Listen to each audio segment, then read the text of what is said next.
All right, welcome back to the Misfit Nation. Be sure to subscribe to our show on your favorite podcast apps. And of course, subscribe to our YouTube channel, _Misfit Nation. So you will stay up to date with all of our episodes as they release, while also getting to hear stories of our amazing guests. Speaking of amazing guests, our next guest is an optimal health strategist, both physical and mental. He has spent the better part of the last decade working closely with over 300 medical professionals in a variety of specialties, assisting them in bringing life-changing therapies to their patients that help them feel young, healthy, and vibrant again. So without further ado, let's welcome Gunther Mueller to the Misfit Nation. Welcome, Gunther. All right. Hey, Rich, thank you so much for having me here. Excited to have this conversation with you.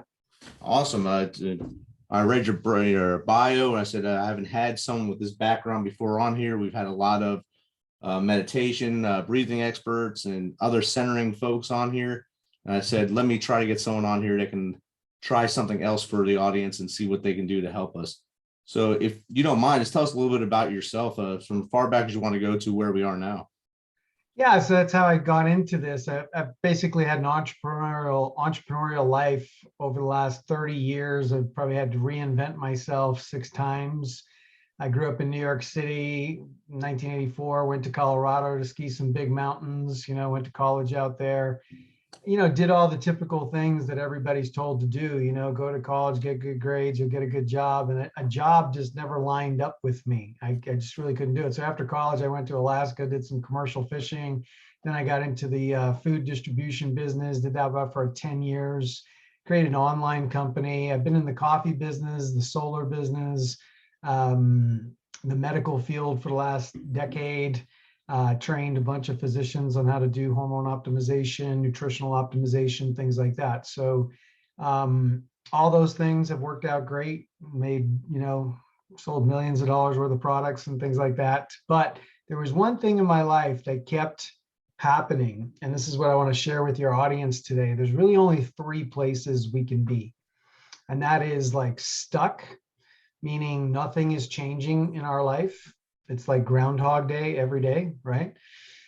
And then there's a place I'm going to call oscillating. Oscillating feels like 3 steps forward, 2 steps back, 1 step forward, half step back, where you want to change things in your life and you have some, call it dreams or aspirations or things you want to accomplish, and you start moving towards them, you get close to them, and then they seem to fall apart and you snap back to the way things were. And so you try things, but it doesn't really hold out. The third place that we want to be in is this flow state. And your professional athletes and people like that talk about being in the zone or being in flow. And flow is kind of where your thoughts, your desires, the things that you think about come to pass, like they actually manifest in the 3-dimensional world. And that's really the basis of creation.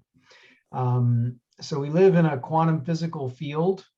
This is like 40 years of science for all the skeptical people in the audience right now. You might want to do some research on quantum physics and the field, and literally 40 years of experiments. So what I'm sharing with you today is not my opinion. It is all science-based and hundreds and hundreds of experiments that we are all connected in this infinite field of possibilities. And the fact that the conscious mind, like who we think we are, is just a very small part of what we're truly connected to. So what I'd like to talk to you guys about is how to actually create a life you love right from where you're at right now. Awesome. Yeah. Does one have to be spiritual to do this? That's a great question. No, you do not have to be spiritual. You do not need to know how to meditate. You don't have to have any particular philosophy in life. I'll tell you this, most of us grow up and we get taught to solve problems. And I'm going to call that the problem-solving reality. Meaning, even our goal-setting programs that we've been taught, right? You want to accomplish something, so then you immediately have to figure out the 5 or 10 steps that's going to get you to that goal. And so you write some things down, you put some dates by these different steps, and you put a date that the whole thing is supposed to be accomplished by, and you sign it on the bottom, and you look at it every day, and you solve that problem on how to get what you want. The thing that happens a lot of times is the dates go by and the things don't get accomplished. And then you kind of feel like a loser, like you're not good enough to hit your goals or to make things happen, right? So it can create a negative spiral of not accomplishing what you wanted to accomplish. I'm going to suggest that what we need to do to create a life that we love or to shift things in our experience is we need to take more of a creator stance. And being a creator, it's not that you're not one already. You are already creating your reality. You're just creating it kind of unconsciously. And what I'm going to suggest we need to do is actually create our reality consciously by choosing what it is we'd love to experience. And with the clients that I work with, when I ask the question, what do you want? The number one answer that I get is, I don't know, or I don't really know. So we all know what we don't want in life, right? We don't want to be broke. We don't want to be homeless. We don't want to be, hungry. We don't want to be alone sometimes, right? We know the things that we don't want. And so we spend a lot of time focused on preventing that reality from happening. Does that make sense? Yes, it does. It's perfect sense to me. I hope it's manifesting into those who are listening as well. Yeah. So if we focus on the problem, or we focus on solving a problem, guess where our energy goes? Our energy goes into the problem, and that energy goes into the field and keeps the problem alive. The problem continues to grow. The problem continues to exist because you keep giving it focus and you keep giving it energy.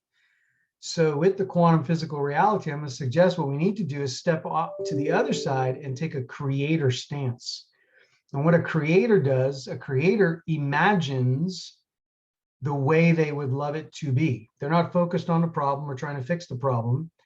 They imagine in their mind what they would like the conditions to be, what they'd like a relationship to look like, what they'd like their, bank account or cash flow to look like. They can visualize what they'd like their health to be, right?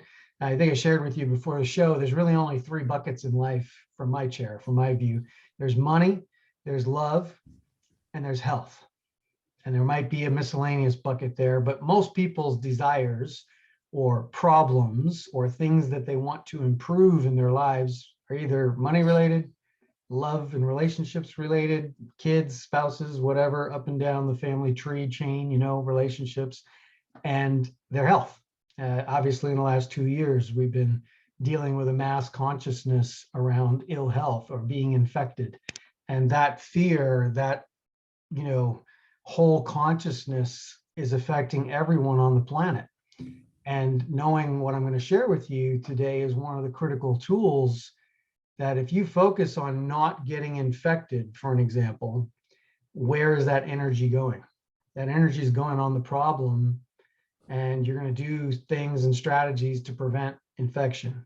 Versus if you took the creator stance and you chose, imagine having this true choice that I choose to be healthy and vital. I choose optimal health and vitality. And you allow that thought to be predominant in your moment-to-moment thinking. It's not going to be natural because the mind is going to go back to, oh my gosh, there's all this disease in the world, and I got to protect myself and I could get infected. And so fear sets in, especially if you're watching the news every day. That's what's coming in to your mind is, be afraid, take care of yourself, don't talk to anyone, stay in your house, that kind of thing. But if you have the creator stance, you can say, look, my true choice, my true end result is to be completely optimally healthy. And when you send that signal to your cells, right, through thought, vibration, thought energy, and the field that's connected to everything, that thought actually has weight, it has power. And so what we do in the creative process is we're actually reclaiming the power that we already have. We've had it the whole time. We've created the reality that we live in right now, and we get to choose something different. We get, from the present moment, we get to choose what comes next. Now, it's not like a microwave. It's not instant satisfaction. It's not like, oh, the world's going to change tomorrow. I like to put a little time frame in there. I like to think of it in terms of as soon as possible. Like I want what I want, and I want it as soon as possible. That's very different than putting a date on it, like our goal setting teaching usually is, right? Because if the date passes, how do you feel? Yeah. feel like you didn't accomplish anything, Right. right? You lost your way that day. Yeah, you lost your way. So if you just change the mindset a little bit and you say, I'm going after this goal. This is the end reality that I would love to have. This is what I'd love to experience. And I'm committed to it. I'm going to follow through to the end. I'm going to stay on this path. I'm going to take action towards that outcome, even if it's baby steps at first, but you're going to take some steps to get there. And so, in the 5-step method that I teach, the first step is to know what you want. You got to have a true choice, a true end result. And I want to share with the listeners how to know you have a true end result. Because I get a lot of entrepreneurs that come to me and say, Gunther, I need a successful business. I really want to work on my business and grow my business because I need this amount of cash flow in order to be free, or in order to have abundance, or in order to have, whatever it is they want. And so when I ask them, why do you want to grow a successful business? They're going to have reasons as to why they want the business. And as their coach, I'm going to tell them, why don't we focus on the true choice? If the true choice is to have freedom, money freedom, time freedom, the experience of freedom, the experience of abundance, the experience of whatever you put in the blank, okay? If that's really what you want, and you're thinking that a business is going to get you that, it may not. A business may create more strife and struggle in your life than you've ever imagined. See what I mean? Like, the end result is not tied to having a business. Now, if you choose to have the business because you love what the business produces, the end result of the business, the impact it has on people, and just the whole functionality of the business, and you just love being in it, you love doing it, and making money is part of it, that's a different choice. You see, you just love doing the business. That's different than saying, oh, I need to create a successful business just for the money. Because I really don't want the business, I want the money that the business is going to make, but I want this thing over here. My suggestion is going to be, well, why don't you just focus on that thing over there and let this quantum physical field bring it to you. You don't have to know how it's going to show up. You see, we only have to know what we want, and we need to focus on what we want. And this quantum field will figure out who, what, where, why, when, and it'll bring the people, the circumstances, the conditions. And a lot of times we call that serendipity, or we call that coincidence, when things kind of line up. It's not, it's creation. Okay, it's creation, it's manifestation, it's not an accident. That's what's happening. Things are lining up. When you're saying field, you're saying quantum physics, to bring it to a layperson's point of view, would a magnetic field kind of describe that a little bit? To show, yeah, a magnetic if you field look a field with all kinds of points. So just Okay. imagine every being a co-creator, but being the predominant creator in their experience of reality. I'll tell you about one of the experiments. Was back in 2001, where they discovered that the quantum physical particles, I mean, in high school and stuff, we learned about the atom, and it had neutrons and protons and electrons and stuff like that, right? But now there are subatomic particles that are called quarks, and they got really crazy names. What they discovered, they're so small, but the particles don't even exist until the observer intends to observe the particle. So that means it's the intention of the observer to do an experiment, or to measure, or to work with, or to accelerate one of these particles. It's the intention of the observer where the particle actually shows up. That is actual manifestation of mass, of a thing, right? And Einstein said that there's only two things in the universe. There is information and there's energy. And so the information is your desire. The information is your choice. So when I ask you, why do you want what you want? The answer that I'm looking for is, I want it just because I want it. Okay. for no other reason. Like, I don't have to tell a story about it. I don't have to convince you about it. I don't have to justify it, rationalize it. I don't have to get approval from anybody. None of that. I want it because I want it. I want to experience it. Whatever that is that's in your desire zone, something that you would love to experience, that's a true choice. A true choice cannot come from the opinions of others. You can't check with your social media fan base as to what you should do.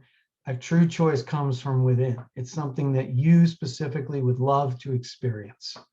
And then once we figure that out, then you have to slide into the emotion of that end result. Like Einstein said, information and energy. So what's the energy? The energy is our emotional energy. So we need to get a mental picture of the way we would love things to be. And we need to get into the end result emotion. What does it feel like if you already had that? What would it feel like to already have what you want and begin to experience that emotion now? And now you can do this for like 15 minutes a day. You put in front of you what you'd really love to have, you know, the desire, the true choice. You close your eyes for a little bit and you just start thinking about it. Start thinking about the details of it. Start thinking about, you know, what's the colors, who's around, what's the situation, and start putting the pieces together. Because the truth is, anything that's ever been created in this three-dimensional world that we live in was created twice. Once in the imagination and once in the physical world. And I like to use the example of Steve Jobs when he stood on that stage and he held up the iPod the first time and he said, 1,000 songs in your pocket. It was just a visionary statement. He imagined that there could be a device that could hold 1,000 songs and you could slide it in your pocket. Now, he needed a whole team of engineers and smart people to actually figure out the material science and the product and designing the whole thing, but it was his vision, his imagination, his thought, and he took action to actually create that thing. But it started in his mind. It started in his imagination to envision the end result of somebody being able to carry 1,000 songs in their pocket. Because at that time we were carrying around Discman and Walkman and, you know, CDs and cassettes and all that. And he had a vision. He's like, well, that's kind of dumb. How can we do this better, right? And that company has kept their imagination going and keeps evolving to give us new gadgets every year almost. So every year. Yep. Every year we get something new. So it's pretty good mindset and program going on there. Yep. And then the third step, right? Once you know what you want, you know what it feels like to already have it. The third step is to create a structural tension in the mind. And the way you do that is you look at the way things are now in the current reality, right? You just look at what your life is like now and you observe it for what it is and don't make a value judgment on it. It's not bad. It's not terrible. It's not any of that stuff. It just is what it is. And if you can view the current reality like that, you kind of release yourself from the anchor of the current reality. And then you can look at things the way that you would love them to be, and it creates a structural tension in the mind between the way it is now and the way you'd love it to be. The way it is now, the way you'd love it to be. And the mind likes to resolve those kind of tensions, and it usually uses the path of least resistance. So what we got to talk about then, what's this resistance? What's preventing you from having what it is you want? What prevents you? Like, what causes that oscillation? You go towards your dream, you go towards something, and you almost get there and you get snapped right back. And you got to go try it again and you never quite get there and it just snaps right back. Now, everybody's experienced flow from time to time. When you're really interested in like a hobby or you're in a great, you know, romantic relationship, when you lose track of time, you're in flow. Like, you've had the experience, right, of losing track of time. You're like, holy cow, 4 hours went by. Yeah, that happened, right? You're so immersed in what you're doing that time just doesn't even seem to exist anymore. So that's a flow state. And so what we have to do is get this resistance out of the way. And the way we get that resistance out of the way is instead, see, I always will tell you that I think the personal development movement is broken because, and I've spent a lot of money in the personal development movement, and I work in the personal development area and space, but most programs keep you coming back to fix something. Most programs keep you coming to work on your weaknesses, or, find your strengths, or you gotta change something about yourself to get what you want. I'm here to tell you, you're not broken. There's nothing to fix. You don't need any special skills. You already possess everything you need to create the life that you love. It's just all about your focus. It's about consciously choosing what you want instead of unconsciously creating something and then reacting to what is. It's a huge just mindset shift. I'm looking at your background. I see the word mindset. It's mindset. This is where everything starts. And so what we do in the fourth step is we recode this resistance. From the ages of about 0 to 7 years old, you came into the world and you had certain experiences, and you made certain choices and decisions about the way life is. Right? Yeah, we all did. Yeah. You touch the stove, you burn your hands. Ouch. Yeah. Stoves are hot, right? So you make the decision, well, I'm not going to put my hands on the stove anymore. So imagine the thousands and thousands of decisions and experiences that have happened that included pain and suffering and maybe trauma and things like that. And you made an unconscious choice almost to prevent pain. Because the human condition is real simple. We try to avoid pain and we seek pleasure. That's what we're looking for. No pain, more pleasure. Right. Right?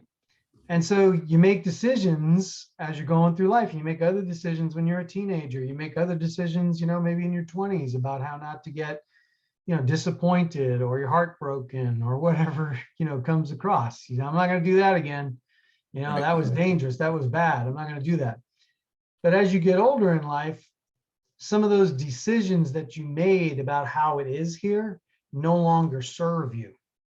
They served you then to protect you, but they don't serve you today in relation to what you want. And so what has to happen is that identity structure, those belief systems, some of those definitions, sometimes it's a family history, sometimes there's a history of not being allowed to have what you want, no permission to have what you want. You weren't allowed to talk about what you wanted, all kinds of dynamics. And we don't need to go back and uncover all that or fix all that. We just identify, look, there's some resistance that's in the way, and we go to our superconscious higher self, and this works really well with the assistance of a coach, and we ask your superconscious version, do you see this resistance? Do you see what's going on here? You see what the main personality would love to have? You see the way it is now? Can you reorganize that program?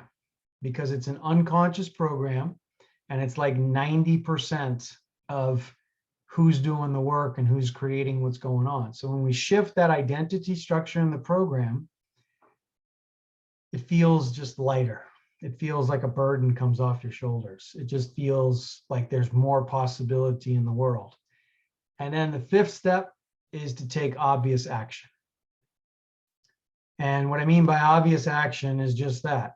There's an action step that's staring you right in the face. It's completely obvious. That's in alignment with the way you'd like it to be. And for you to take a step in that direction, for you to take some action, because this is where the secret and the law of attraction and stuff like that drop the ball. If you think you're going to sit on your couch in a lotus position and manifest a Ferrari in your garage or something like that, it's not going to happen. That's not how it works. You got to take action. You got to be in momentum. You have to be moving towards the thing that you want, right? Trying to find the love of your life. You're not going to find it sitting on the couch. You got to be in momentum. You got to meet some people. You got to do some stuff, right? You got to be in the flow of stuff. That's how you're going to meet somebody that you want to, have a life with. It's not just going to show up by you doing nothing.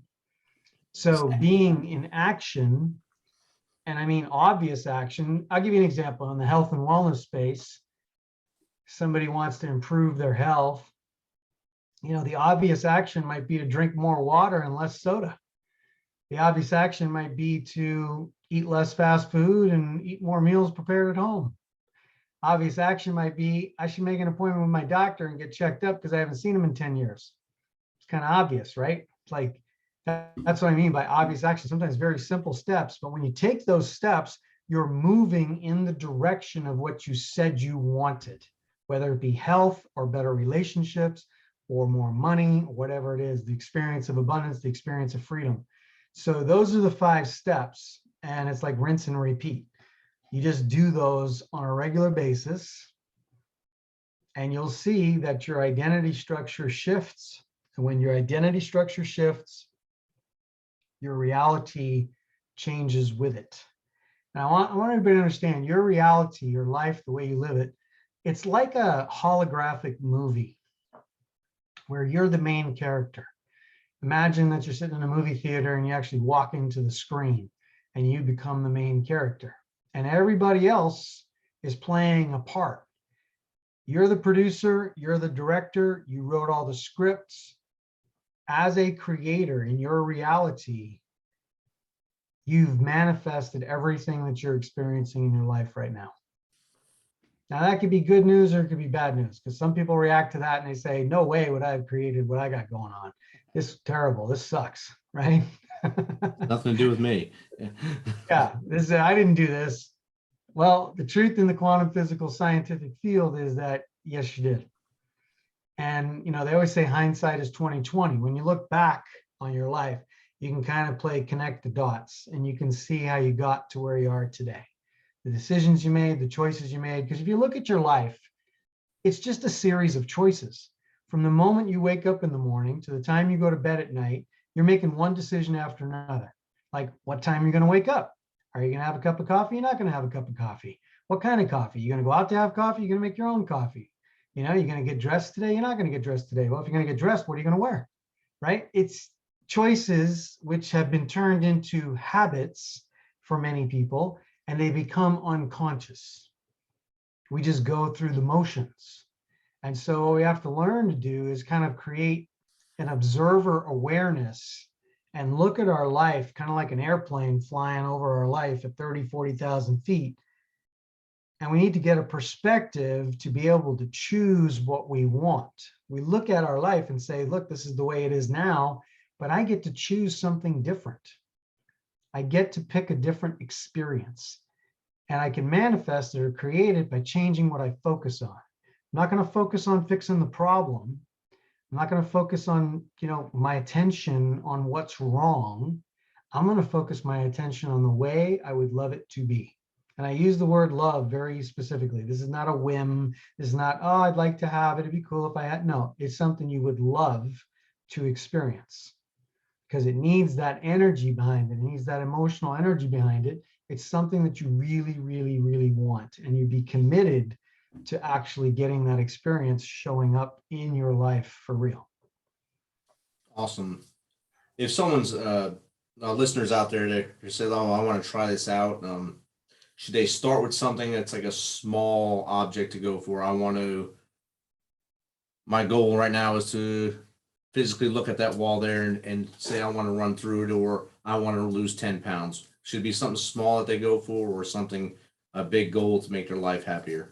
It's a good question. Good question. So we usually start off with some very directional choices, kind of like a compass pointing north. It's a directional thing. And I'll give the listeners an idea here of what a directional choice might sound like. It can sound like, I choose to live my true nature and purpose.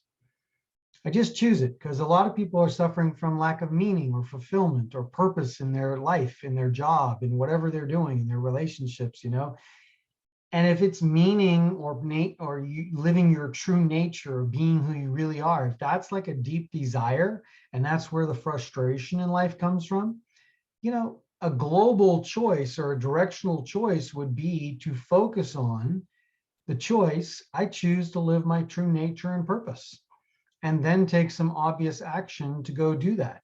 Imagine what living your true nature and purpose would look like. If you were living your true nature and purpose, what would you be doing? Who would you be doing it with? Where would you be doing it? And start imagining what that life that you would love, what does it look like? I'll give you an example. Like if I'm going to bake a chocolate cake today, I need certain ingredients. I need some sugar, I need some chocolate, I need some flour, some eggs, right? Some milk, whatever. If I don't have all the ingredients, it's going to be a crappy chocolate cake. Nobody's going to want to eat it. Right. I need all the ingredients, right, to make a great chocolate cake that I'm going to love eating. And think of your life like that. If I'm going to bake a life that I love, what are the ingredients? What needs to be part of it, so that when you're living it and you're in the midst of it and all that is happening, you would say to yourself, I love my life. I love this life. It's everything that I want it to be. Right? And you created it. So another directional choice might be, I choose to be the predominant creative force in my life. It's a very global choice. It's directional. Notice I didn't say you're the only creative force in your life. You're the predominant creative force, because you do have the power to choose what comes next. And again, health is a big thing. You know, I just choose to be optimally healthy and vital, because that's the end result that everybody wants. As you age in life, you want your body to work, because when your body doesn't work anymore, you know, it's no fun. Exactly. And then Right? the brakes get put on. Yeah. Yeah. And just the one that I love all the time is like, I just choose to live the life that I love. I choose to live a life that I love. And learning this work over the last 3 years or so, you know, after some business events and things like that, where I was oscillating back and forth, I finally got committed to figuring this thing out. And I sought after this information because I was sick and tired of going back and forth. You know, I had built amazing businesses, made amazing money, but my identity structure did not allow me to keep it. Right. My identity structure did not allow me to coast, to enjoy the fruits of my labor.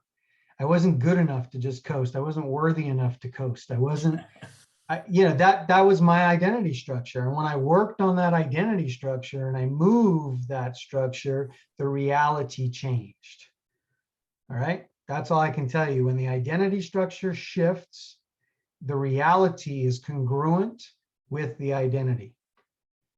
Outstanding. And I thank you for sharing all this with us. Like we talked earlier, sometimes you lose track of time, and I was just getting into this so much. I just looked up and see we're almost at the end of this. So I want you to at least be able to tell the audience how to get in contact with you, Gunther, or where to go to find out how to take your 5 steps, learn about your 5 steps, and get through this. Yeah, I got some really interesting videos on my website, dreamlifemasters with an S.com. So again, dreamlifemasters.com. I've got about 3 20-minute videos on there that goes into more of the science and really how all this stuff works. And then there's an opportunity there to download a morning ritual, a daily planner, because I'll tell you this, nothing's going to change in anyone's life unless they do something different in their daily routine. Something in your daily routine has to change in order for your life to change. So that's a key nugget of wisdom right there. And then if you want to experience what a recode feels like, there's an opportunity there to schedule a time with me to do a recode experience. And so far, everyone that's had one really enjoys the experience. So if you want to check it out, see what it's like, see for yourself, be happy to do that with anybody listening today. Awesome. We'll put the dreamlifemasters.com website on the show notes, so you don't have to go hunting for it. It'll be right there in the notes when you're listening. Gunther, thanks again for taking some of your time and sharing this method with us here on the Misfit Nation. Yeah, and I hope, like, Misfit Nation, can you just tell me the origin of that name? Like, where did that come from? It comes from 2010 on the battlefields of Kandahar, Afghanistan. We were a platoon called the Misfits. Okay. We've just grown from there, and we've stayed together. We've stayed humble. We all keep hustling, and we remained hungry, and got that positive mindset to keep moving forward. Cool. I thank you for your service, and I hope this information, sometimes you got to listen to a deal twice. So if you're listening to this and it didn't all sink in, maybe listen to it a second time, take some notes, let it bake into your consciousness a little bit and see how it works. So hopefully it helps some people out there. I'm sure it will. Again, thanks again for coming on, Gunther. All right. My pleasure, Rich. Thank you.